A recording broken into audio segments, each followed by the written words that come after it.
Hello everyone, कैसे हैं आप सब। आई होप आप सभी अच्छे होंगे और बोर्ड एग्ज़ाम की तैयारी कर रहे होंगे। चलिए आज हम लोग पढ़ने जा रहे हैं UP board class 12th chemistry का chapter number 1 the solid state.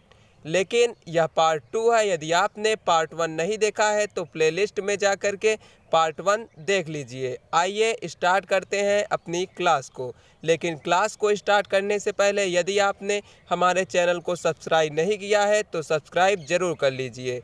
आइए स्टार्ट करते हैं क्लास को। तो आज हम सबसे पहले देखेंगे क्रिस्टल जालक या त्रिविम जालक। क्रिस्टल जालक या त्रिविम जालक किसी भी ठोस की वह संरचना जो उसकी त्रिविम संरचना को प्रदर्शित करती है उसे क्रिस्टल जालक या त्रिविम जालक कहते हैं। किसी भी ठोस की वह संरचना जो उसकी त्रिविम संरचना को प्रदर्शित करती है उसे क्रिस्टल जालक या त्रिविम जालक कहते हैं। क्रिस्टल जालक पर उपस्थित प्रत्येक बिंदु जालक बिंदु तथा इनके बीच का रिक्त स्थान अंतराकाशीय स्थल कहा जाता है। किसी भी ठोस की वह संरचना जो उसकी त्रिविम संरचना को प्रदर्शित करती है उसे क्रिस्टल जालक या त्रिविम जालक कहते हैं। क्रिस्टल जालक पर उपस्थित प्रत्येक बिंदु जालक बिंदु तथा इनके बीच का रिक्त स्थान अंतराकाशीय स्थल कहा जाता है। अब देखेंगे इकाई सेल या यूनिट सेल या मात्रक कोष्ठिका। यह मोस्ट इम्पॉर्टेंट क्वेश्चन है बोर्ड एग्जाम के पॉइंट ऑफ व्यू से, इसलिए इस क्वेश्चन को आप अच्छे से तैयार कर लीजिएगा। आइए देखते हैं। क्रिस्टल जालक में संरचना की वह छोटी से छोटी इकाई जिसे त्रिविम में बार बार दोहराने पर क्रिस्टल संरचना सेल कहते हैं। क्रिस्टल जालक में संरचना की वह छोटी से छोटी इकाई जिसे त्रिविम में बार बार दोहराने पर क्रिस्टल संरचना प्राप्त होती है मात्रक कोष्ठिका या इकाई सेल कहते हैं। इसे यूनिट सेल भी कहा जाता है। आइए देखते हैं नेक्स्ट टॉपिक को, या इसी को हम शॉर्ट में कह सकते हैं किसी क्रिस्टल जालक की सूक्ष्मतम संरचनात्मक इकाई को इकाई सेल कहते हैं। अब देखेंगे हम एकक कोष्ठिका या इकाई सेल के प्रकार। एकक कोष्ठिका निम्न प्रकार की होती है। सबसे पहले देखेंगे आद्य या सरल एकक कोष्ठिका या मौलिक सेल। वह कोष्ठिका जिसमें अवयवी कण केवल कोनों पर स्थित होते हैं उसे एकक कोष्ठिका कहते हैं। इसमें कुल 8 जालक बिंदु होते हैं। इसे SCC कोष्ठिका कहते हैं। इसमें अवयवी कणों की संख्या 1/8 × 8 = 1 होती है। इसे सिंपल क्यूबिक यूनिट सेल भी कहा जाता है।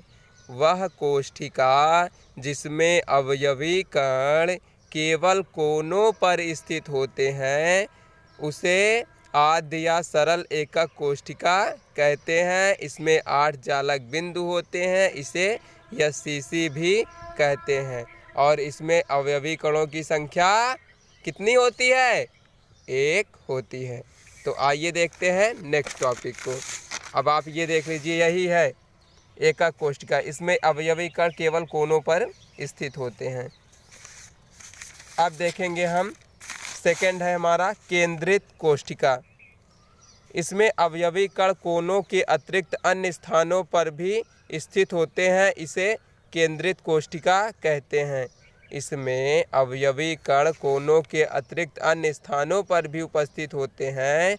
इसे केंद्रित कोष्ठिका कहते हैं। और जो केंद्रित कोष्ठिका होती है कितने प्रकार की होती है बच्चों? कितने प्रकार की होती है? यह 3 प्रकार की होती है। पहली होती है अंतः या काय केंद्रित घनी एकक कोष्ठिका, इसे हम BCC भी कहते हैं। और दूसरी क्या होती है? फलक केंद्रित घनी एकक कोष्ठिका, इसे FCC भी कहते हैं। और थर्ड क्या होती है? अंतः केंद्रित घनी एकक कोष्ठिका, इसे ECC भी कहा जाता है। अब हम लोग हेडिंग डालेंगे काय केंद्रित घनी एकक कोष्ठिका या अंतः केंद्रित घनी एकक कोष्ठिका, जिसका पूरा नाम है body centred cubic unit cell. Short में हम इसे BCC कहते हैं। वह कोष्ठिका जिसमें अवयवी कण कोनों के अतिरिक्त एक घटक कण केंद्र पर भी स्थित होता है, ऐसे एकक कोष्ठिका को अंतः केंद्रित घनी एकक कोष्ठिका कहते हैं। वह कोष्ठिका जिसमें अवयवी कण कोनों के अतिरिक्त एक घटक कण केंद्र पर भी स्थित होता है। ऐसे एकक कोशिका को क्या कहते हैं? अंतः केंद्रित घनी एकक कोशिका कहते हैं। समझ में आ रहा है कि नहीं? कमेंट बॉक्स में कमेंट जरूर करें।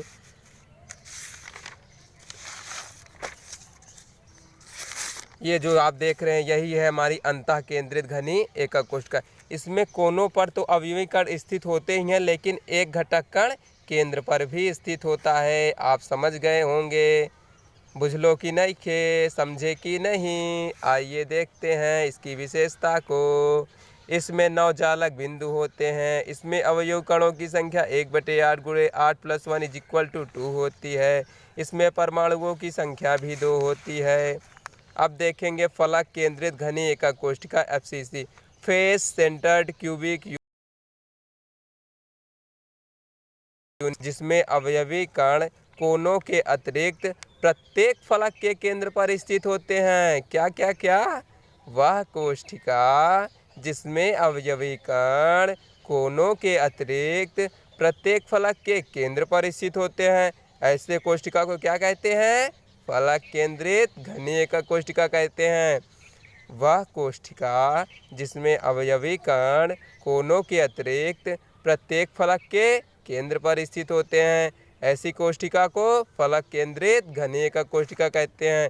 इसकी विशेषता क्या हो जाएगी? इसमें 14 जालक बिंदु होते हैं। इसमें अवयवी कणों की संख्या 1/8 गुणे 8 + 1/2 गुणे 6 = 4 होती है। इसमें 1/2 क्यों हुआ है? क्योंकि इसमें सभी परमाणु 1/2 का साझा करते हैं। इसमें परमाणुओं की संख्या भी 4 होती है। यही है हमारा FCC। कोनों पर तो परमाणु उपस्थित ही होते हैं, लेकिन प्रत्येक फलक के केंद्र पर भी स्थित होते हैं। इसे हम फलक केंद्रित घनी एकक कोशिका कहते हैं। इसे FCC भी कहा जाता है। बुझलो कि नहीं खे? समझे कि नहीं? अब देखते हैं हम अंतः केंद्रित घनी एकक कोशिका ECC, end centred cubic unit set, end centred cubic unit cell. वह कोशिका जिसमें अवयवी कण कोनों के अतिरिक्त किन्हीं 2 विपरीत फलकों के केंद्र पर स्थित होते हैं, ऐसे कोशिका को अंतः केंद्रित एकक कोशिका कहते हैं। क्या कहा? फिर से समझो। वह कोशिका जिसमें अवयवी कण कोनों के अतिरिक्त किन्हीं दो विपरीत फलकों के केंद्र पर स्थित होते हैं, ऐसे कोशिका को अंतः केंद्रित घनी एकक कोशिका कहते हैं। ये रही हमारी अंतः केंद्रित घनी एकक कोशिका। इसमें प्रत्येक कोने पर तो एक बिंदु होते हैं, लेकिन के केंद्र पर भी परमाणु स्थित होते हैं। इसे अंतः केंद्रित एकक कोशिका कहते हैं। विशेषता: इसमें 10 जालक बिंदु होते हैं। इसमें अवयवी कणों की संख्या 2 होती है। इसमें परमाणुओं की संख्या भी 2 होती है। अब देखेंगे संकुलन दक्षता या संकुलन क्षमता, पैकिंग एफिशिएंसी। किसी परमाणु के द्वारा घेरे गए कुल आयतन प्रतिशत को संकुलन दक्षता या संकुलन क्षमता कहते हैं। किसी भी परमाणु के द्वारा घेरे गए कुल आयतन प्रतिशत को संकुलन दक्षता या संकुलन क्षमता कहते हैं। इससे न्यूमेरिकल बोर्ड एग्जाम में पूछे जाते हैं, इसलिए इसको आप अच्छे से तैयार कर लेंगे। संकुलन दक्षता बराबर एक परमाणु का आयतन बटे कुल परमाणु का आयतन गुणे 100। संकुलन दक्षता बराबर एक परमाणु का आयतन बटे कुल परमाणु का आयतन गुणे 100। इस क्लास में बस इतना ही। फिर मिलेंगे अपनी नेक्स्ट क्लास में। तब तक के लिए नमस्कार। यदि आपने हमारे चैनल को सब्सक्राइब नहीं किया है तो सब्सक्राइब कर लीजिए, क्योंकि कक्षा 9 से लेकर 12 तक के सभी सब्जेक्ट की तैयारी हमारे चैनल पर कराई जा रही है। इसलिए रोज़ हमसे जुड़िए और अपनी क्लास को देखिए और वीडियो को लाइक कीजिए, ताकि आप अच्छे नंबर से पास हो और अपने माँ बाप का नाम रोशन करें। ठीक है, thank you very much. Thanks for watching. Thank you.